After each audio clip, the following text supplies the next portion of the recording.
The Magna Carta is one of those documents that they recognize it by name, and they usually do not really understand it. It's kind of a ceremonial object. People hear Magna Carta and they immediately think about freedom, rights, democracy, constitutional government, rule of law, all these, fun goodies, all these fun modern words. And some of that is not completely wrong. But if you're starting there, you miss what makes it historically interesting. The Magna Carta was not written as a modern human rights manifesto. It wasn't drafted by political philosophers sitting around imagining universal liberty.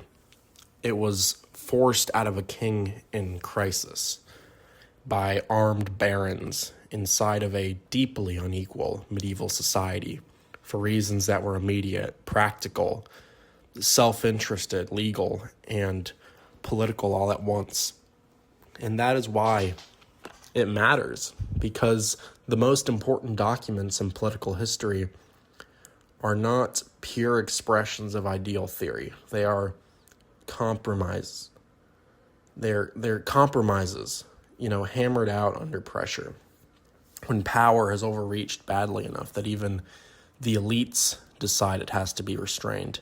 The Magna Carta matters because it captures a moment when royal power was forced to admit, however reluctantly and incompletely, that it could not simply act as the tyrannical armed appetite with a crown. It had to answer to law, had to answer to custom and the claims of others inside of this political order.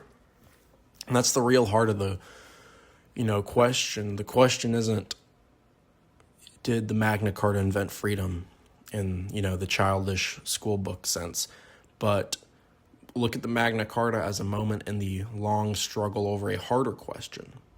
Can power be limited by anything other than its own will? That is a much more serious issue.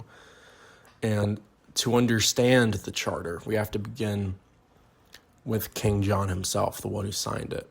And John is one of those rulers at this time whose reputation now is so famous that it can feel like very cartoonish. He's the villain king in popular memory, the bad brother, the failed monarch, the man you are already prepared to dislike before you even know the details. And while historians have sometimes, tried to complicate that image, the basic fact does remain that his reign generated extraordinary resentment. He lost major continental lands, especially Normandy. He taxed heavily.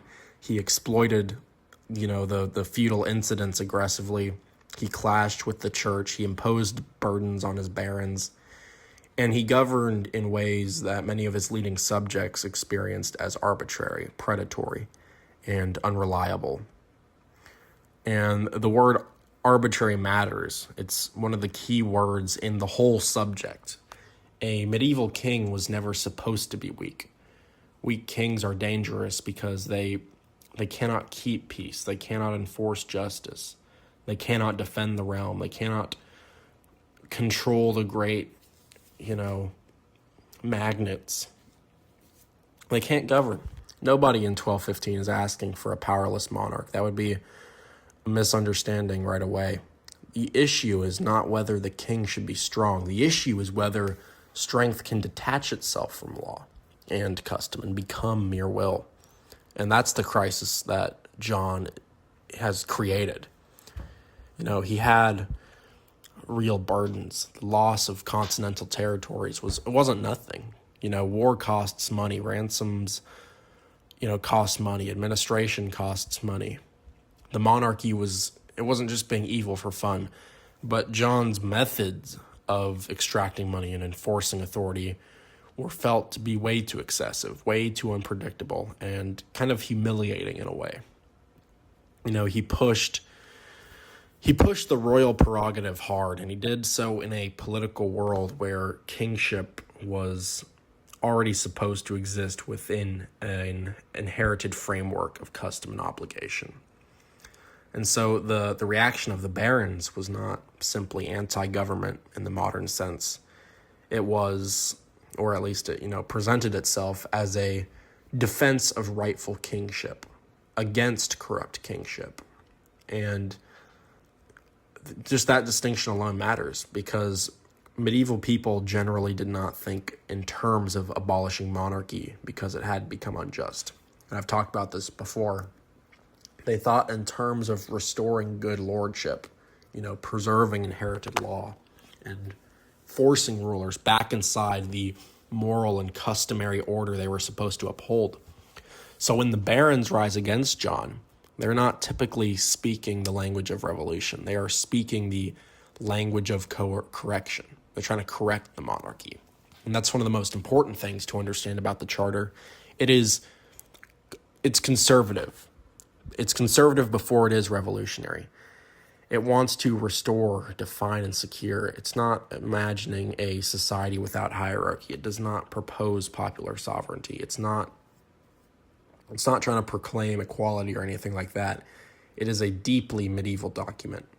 But inside that, medieval sense, medieval nature is something very powerful. The idea that a ruler can be made to acknowledge limits that are not of his own choosing.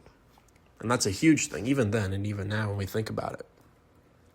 And looking back at John, the crisis, it just keeps building. John's military failures, particularly the loss of Normandy, hurt his prestige and just weakened his standing among the barons. His financial troubles are just everything involving everything, basically. It's just deepening resentment with the barons, his dispute with the papacy, over the Archbishop of Canterbury, leads to excommunication, literally, which is not exactly good for, John's his posture. And eventually rebellion does harden, and by 1215, the rebel barons are in open opposition. They seize London. John is forced into negotiation. And the result is the meeting in June 1215 where the Magna Carta is agreed upon. Now, when people hear this, they're imagining some kind of, grand, peaceful constitutional convention. It's not that. It's for sure negotiation under duress. The king, the king has not become a liberal philosopher. He has been cornered. The barons are not, what apostles of liberty or something. They are armed, defending their status, interests, and view of lawful rule. The setting there is definitely tense, it's very unstable, and not remotely secure at all. And this matters because the document is not born from consensus necessarily. It is born from coercive bargaining inside a political order where nobody fully trusts the other. And that's why the language of the Magna Carta matters so much, because one of the remarkable things about Magna Carta is that it takes resentment and turns it into clauses. It gives grievance a form. It's translating anger at arbitrary power into written limitation. That is one of the greatest moves political civilization can make. It's one thing for men to hate a ruler.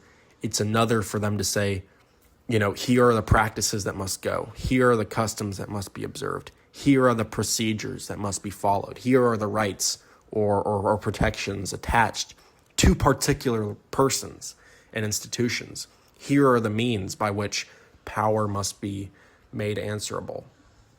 And that movement, from complaint to articulated restraint is one of the things that gives the charter life, historical life.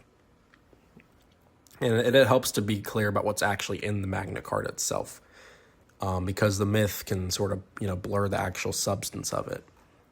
And the charter itself, it's dealing with, feudal incidents, reliefs, wardships, debts, inheritances, widows, forests, local administration, the church, towns, merchants, justice generally. And a lot of it is really specific when you actually look at it. Much of it sounds very narrow or technical, especially to our modern ears. There are provisions about, the most random stuff in there about like fishing or something, and standard measures and the conduct of royal officials. But the reason it's like that is because the document is not abstract theory. It has a practical effort to curb the abuses of the king. And that's worth thinking about, because political liberty is imagined in very lofty terms, but in reality, it's usually built through fights over procedure. That's how it's made. Fights over money, office holding, the property, the courts, administrative behavior. And a society becomes freer not only when it invents beautiful ideas, but when it limits particular ways power can inconvenience, or extort, or imprison, dispossess, or humiliate people. And the Magna Carta belongs to that world. It's not merely symbolic, it is procedural. That is part of why it mattered later. Later ages, they could reinterpret it, even romanticize it, because underneath the medieval technicalities, they lay a principle with enormous reach. The ruler is not above the lawful order. And now, of course, we have to be careful, because the Magna Carta does not say, all men are equal before the law in the modern sense. It does not protect everyone equally. It is mostly concerned with the free men of the realm. And even in that category, does not cover everyone. It's not talking about everyone. Medieval society remains stratified. The serfs do not suddenly become, autonomous citizens. Women are not made politically equal. Parliament doesn't emerge in the full sense. So if you teach the Magna Carta as if it was simply the American Bill of Rights in embryo, I think you're teaching it badly. But if you teach it as irrelevant because it's feudal and elite, you're still teaching it badly. You're also teaching it badly, because elite limitation can become historically larger than its immediate frame. And that's one of the great patterns in political history. A document written for a narrow class can later become a language of broader restraint. A fight amongst the elites can establish the principles that eventually travel beyond the interests of the elite. And that does not make, the original actors secretly modern Democrats. It means that once power has been forced to accept the idea of limit, later generations can widen the circle.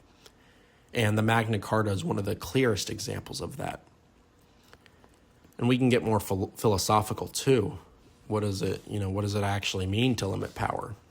And at first glance, the answer seems pretty obvious. It means the king cannot do whatever he wants. But that's still, it's still too vague there. There are different ways power can be limited. It can be limited by weakness. A weak king cannot act broadly because he lacks resources.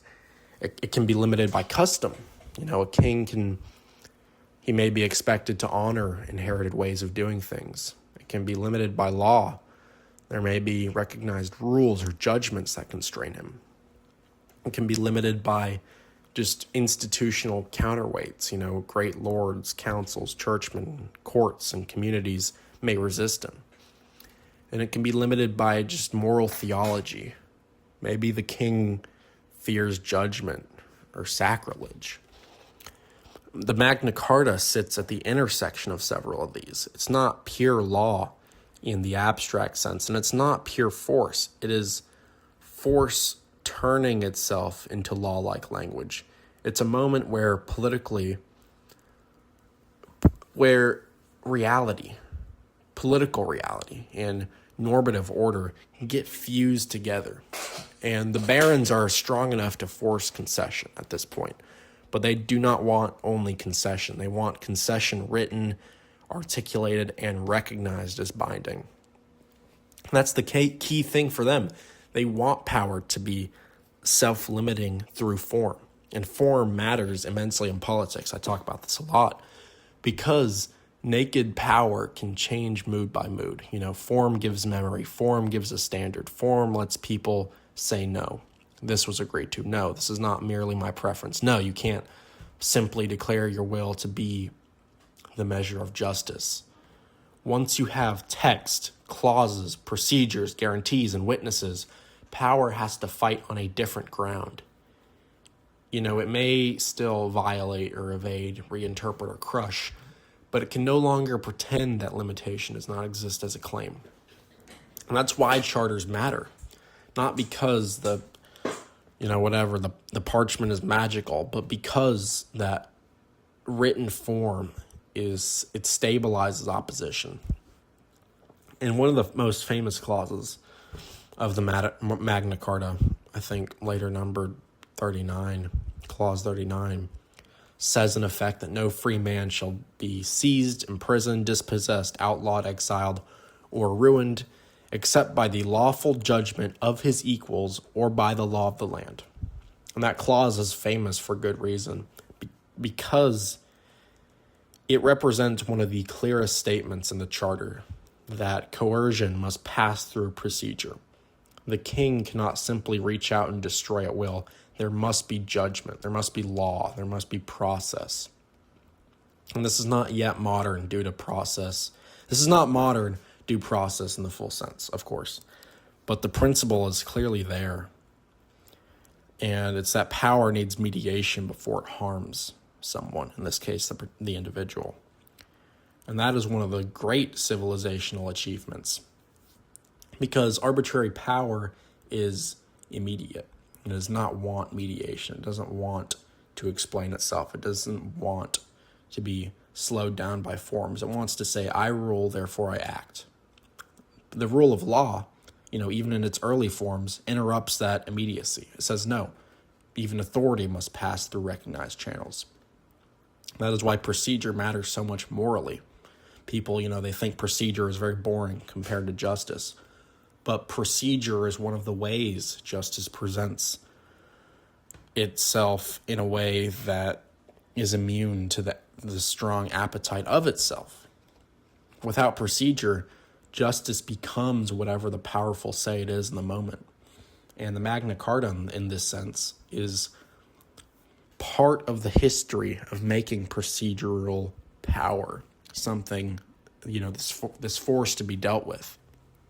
And then there is another famous clause, I think 40, and that is, to no one will we sell, to no one deny or delay right or justice.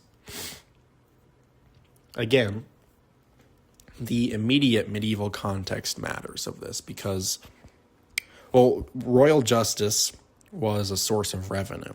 Access to courts and remedies could be manipulated. Delay and denial were real political tools. So this is it's not abstract idealism. It's a demand that the machinery of justice not be turned into a royal instrument of pressure and extortion.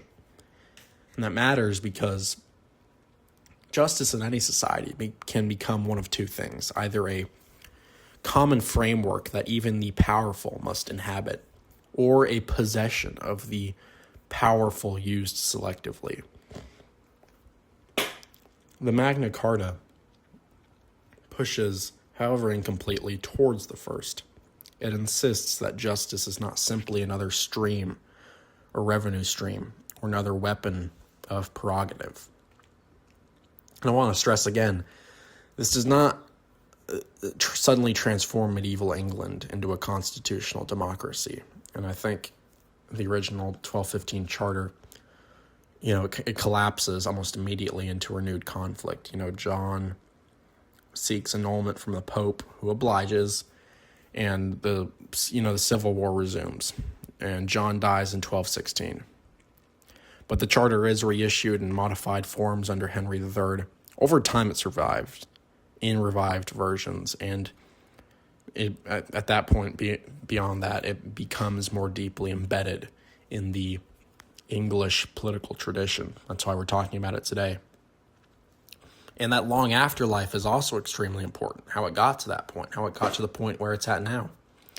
because the significance of the Magna Carta, it's not just what happened on June 1215, it's what later generations did with it. They remembered it. They're appealing to it. They're reinterpreting it. They elevated it. They kind of put it on this pedestal. They turned it from just this crisis settlement, and they turned it into a constitutional symbol. And this is a huge part of political history, because documents do not matter only because of what their authors intended. They matter because of how they can be reused. The Magna Carta became a resource. It offered later English political actors a way to speak about law against power, custom against innovation, right against prerogative. And that's why, all these 17th century figures could invoke it against the Stuart monarchy. They were not being absurd. They were reaching back into an existing tradition of limitation and saying, the king has never been purely absolute here. Royal authority has always had to answer to law and inherited rights. Now, did the men at the convention where the Magna Carta was signed foresee all that? Of course not. But history doesn't require foresight to produce consequence. What matters is that the charter created a durable reference point. And reference points are everything in constitutional development. A society limits power more effectively when it can say, this is not a new fantasy. This is part of our lawful inheritance. A ruler may more easily crush an innovation than a memory. The Magna Carta became memory organized as a single document. And that's one of the reasons that England's political development took the shape it did. Limitation did not always come through sweeping theoretical revolution. Often it came through appeal to old rights, old laws, old customs, old charters. Change actually happened under the language of restoration. That's a deep medieval legacy, and the Magna Carta is one of its central expressions. And law in relation to the king. What is law in relation to the king? That's the core question. Because if law is simply whatever the king commands, then the Magna Carta is a meaningless document, except as other than a temporary surrender by a weak monarch. But if law has some immediate standing beyond royal will, if it includes custom, inherited judgments, the rights of persons and institutions, and the moral shape of rightful governance, then the king himself has become answerable to it. That is the breakthrough, not necessarily equality, not democracy. The breakthrough is accountability. And accountability is harder than people think. A ruler can be personally good and still not accountable. Accountability means there are standards outside the ruler's own heart. It means he cannot simply say, trust. He has to submit to recognized forms. That is a more mature political order.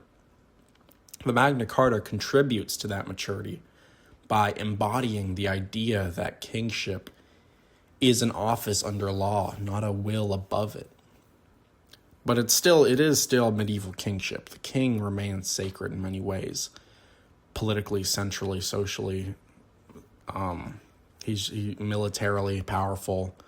Nobody is abolishing the hierarchy at this point, but hierarchy is being made answerable, and that is a crucial distinction.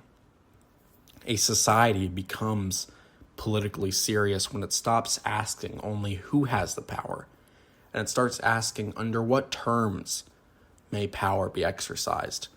That is what the charter does. It does not say the king should disappear. It says the king must govern lawfully. And lawfully here means, something thicker than just whatever rules currently help him. It means according to recognized standards, procedures, customs, and obligations that pre-exist the moment. That is one of the reasons the document resonates so strongly even now, because the temptation of every power center is to identify itself with the common good so completely that any restraint feels like sabotage. A king says, if I am the guardian of order, why should I be restrained? A modern executive says something similar in another register. Bureaucracies say it, parties say it, courts can say it in their own way. Every institution likes to think that its intentions purify its power. But the Magna Carta says no. Intention is not enough. Office is not enough. Strength is not enough. There must be a limit.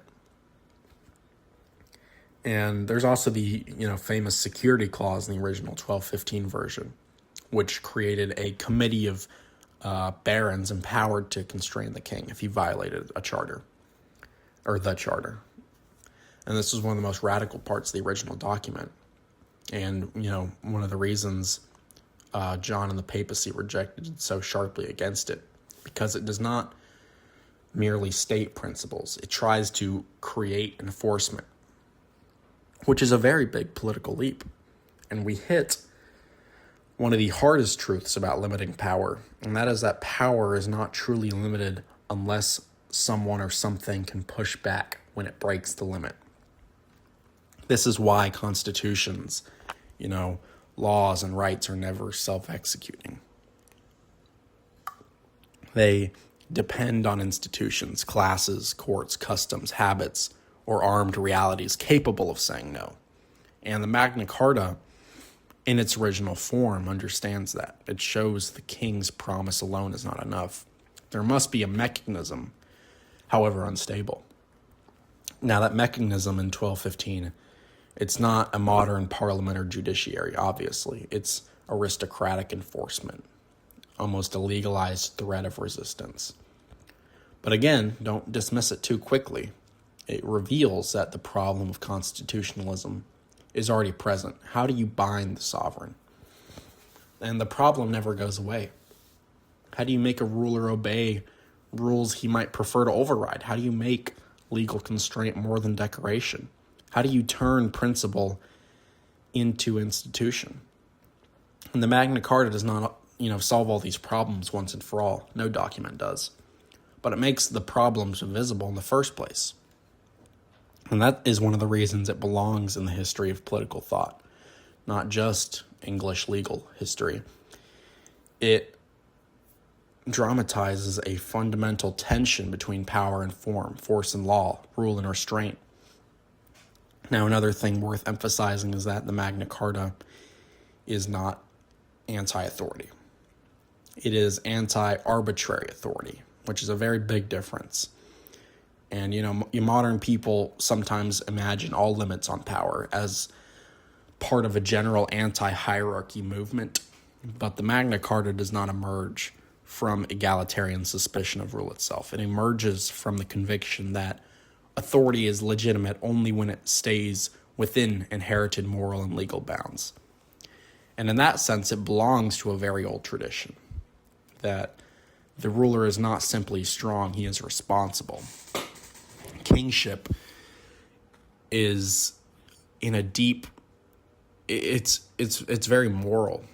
It is held in trust, and it's not possessed as a private appetite. And this is why bad kings are so destabilizing in the Middle Ages. They're not merely doing bad things. They're corrupting the meaning of the office itself. And John becomes intolerable because he seems to use kingship, not as stewardship, but as predation. Once people begin to experience rule like that, they start looking for forms that can make it answerable again. And that's what the Charter's trying to do. The Magna Carta is not mostly about the peasantry, though. It does not speak with modern universal language. Much of it is deeply concerned with the rights and burdens of the elites, the church, and the free classes. And that does matter to look at it from that way.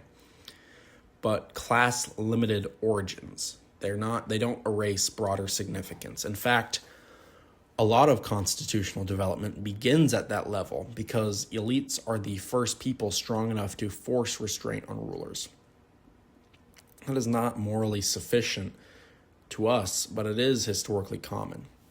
The important question is whether the resulting restraints, remain narrow forever or become, generalizable. And the Magna Carta becomes generalizable in stages, not at once.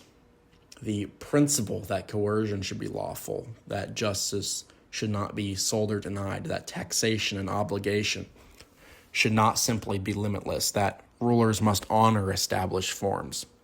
Those principles proved capable of wider life. There is a kind of irony in that. The barons wanted protection for themselves and their order, but by forcing the crown to concede that, it too stood under the law. They helped create a principle more dangerous to arbitrary power than perhaps they fully intended. Once the idea exists that a ruler is bound, it can be extended. Once law is something more than a king's mood, the later generations can ask who else stands under its protection.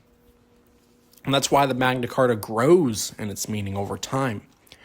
Not because it was modern at birth, but because it contained a form of thought that history could enlarge. And if we step back and ask, what does the Magna Carta teach about limits of power in the deepest sense? Well, it teaches that power almost never limits itself voluntarily. Restraint is usually forced by resistance, weakness, negotiation, or necessity. John did not wake up enlightened. He was pressured, and that's normal. Secondly, I think it teaches that resistance becomes historically important when it takes form. Anger alone is unstable. Anger translated into clauses, principles, and procedures can endure. It also teaches that law is not most important when it punishes the weak. It's most important when it restrains the strong. Any regime can enforce rules downward. The real test is whether law can reach upward. And it also teaches that institutions matter. Principles without enforcement are vulnerable. The problem is never only stating the limit. The problem is securing it. The Magna Carta teaches that even highly unequal societies can generate real constraints on power, and that those constraints can outgrow their origin. And maybe most importantly, the Magna Carta teaches us that political liberty often begins not with abstract equality, but with the insistence that no office, however exalted it is identical to justice itself. And that's a lesson every age needs, because the temptation of power is always going to collapse legality into its own convenience. The ruler, the government, the party, the court, the army, the administration, whatever force wants to imagine that what it does for order must therefore be lawful, and what it needs must therefore be justified. The Magna Carta is one of the old Western answers to that temptation. It says no. It says there are forms you must honor, customs you must respect, judgments you must not bypass, procedures that stand between your will and other people's lives. That is not everything, but it is the beginning of something very important. And if I had to summarize this all into one sentence, it would be that the Magna Carta mattered, not because it created modern freedom all at once, but because it gave enduring form to the idea that power, even royal power, must answer to law, rather than simply declare itself lawful. That's the real significance. That a political order becomes more civilized when a force is compelled to speak in the language of restraint, and when those subject to power can point to something outside the ruler's will and say, you may not go further than this. That is what the Magna Carta represents. And once a society has learned to do that, even imperfectly, the limits of power are never again quite as invisible as they once were before.